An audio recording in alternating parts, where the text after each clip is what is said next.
There's no feeling more intense than starting over. If you deleted your homework the day before it was due, as I have, or if you left your wallet at home and you have to go back after spending an hour in the commute.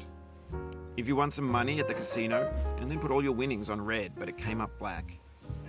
If you got your best shirt dry cleaned before a wedding and then immediately dropped food on it. If you won an argument with a friend and then later discovered that they just returned to their original view. Starting over is harder than starting up. If you're not ready for that, like if you've already had a bad day, then what you're about to go through might be too much. Feel free to go away and come back. I'll be here. Alright, thanks for coming with me on this trip. I'll understand if you have to take a break at any point. Just find a safe place to stop and quit the game. And don't worry, I'll save your progress, always, even your mistakes. This game is a homage to a free game that came out in 2002, titled Sexy Hiking. The author of that game was Jazuo, a mysterious Czech designer who was known at the time as the father of B games. And B games are rough assemblages of found objects.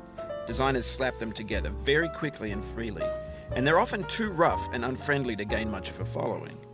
They're built more for the joy of building them than as polished products. In a certain way, Sexy Hiking is the perfect embodiment of a B game. It's built almost entirely out of found and recycled parts, and it's one of the most unusual and unfriendly games of its time. In it, your task is simply to drag yourself up a mountain with a hammer. And that act of climbing, in the digital world or in real life, has certain essential properties that give the game its flavor. No amount of forward progress is guaranteed. Some cliffs are too sheer or too slippery. And the player is constantly, unremittingly in danger of falling and losing everything. Anyway, when you start Sexy Hiking, you're standing next to this dead tree that blocks the way to the entire rest of the game.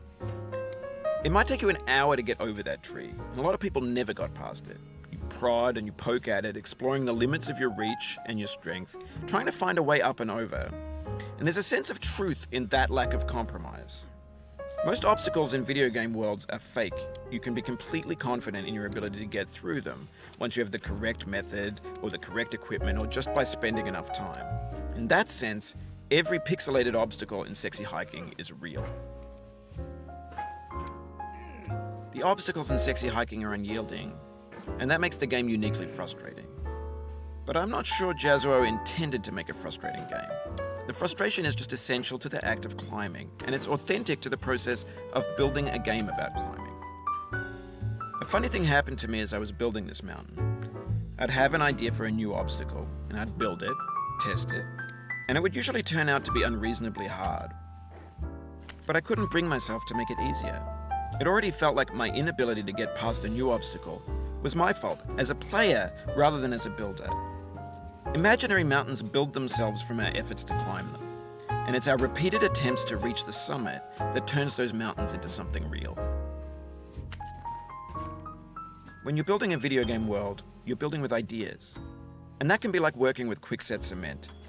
You mold your ideas into a certain shape that can be played with, and in the process of playing with them, they begin to harden and set until they're immutable, like rock. And at that point, you can't change the world.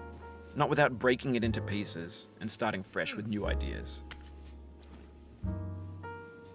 For years now, people have been predicting that games would soon be made out of prefabricated objects, bought in a store and assembled into a world. And for the most part, that hasn't happened, because the objects in the stores are trash. I don't mean they look bad or that they're badly made, although a lot of them are. I mean they're trash in the way that food becomes trash as soon as you put it in the sink. Things are made to be consumed and used in a certain context, and once the moment is gone, they transform into garbage. In the context of technology, those moments pass by in seconds. Over time, we've poured more and more refuse into this vast digital landfill that we call the internet. It now vastly outnumbers and outweighs the things that are fresh and untainted and unused. When everything around us is cultural trash, trash becomes the new medium, the lingua franca of the digital age. And you can build culture out of trash. But only trash culture. B games, B movies, B music, B philosophy. Maybe this is what digital culture is. A monstrous mountain of trash, the ash heap of creativity's fountain. A landfill with everything we ever thought of in it. Grand, infinite, and unsorted.